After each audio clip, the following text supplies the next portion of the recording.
जय महाकाल। जय श्री हरि भक्तों। आज हम सुनेंगे पौष मास के कृष्ण पक्ष की पावन सफला एकादशी की अद्भुत कथा और व्रत की महिमा। महाभारत के समय युधिष्ठिर ने भगवान श्री कृष्ण से पूछा, स्वामिन, पौष कृष्ण पक्ष की एकादशी का क्या नाम है?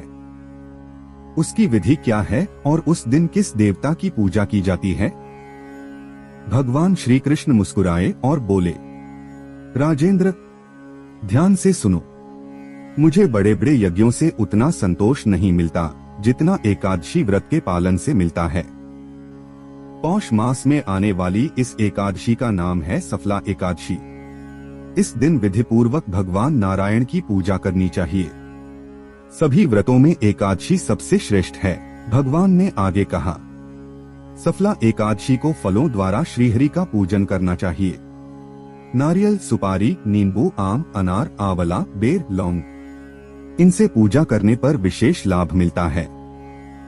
इस दिन दीपदान और रात भर जागरण करने का भी विधान है। जागरण का फल हजारों वर्षों की तपस्या से भी अधिक माना गया है।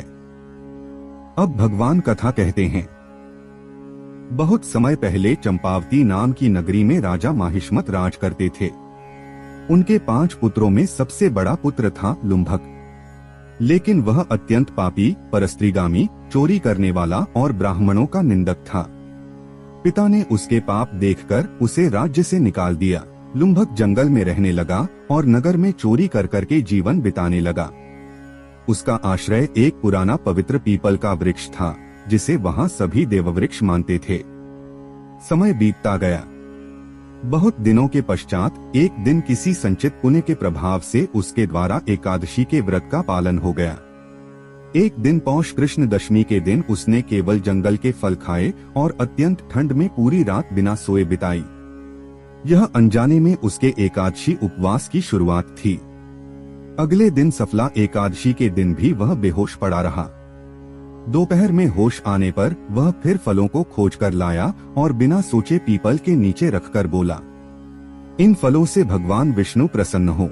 इस प्रकार अनजाने में ही उसने उपवास, फलाहार, जागरण और पूजन सब कर लिया।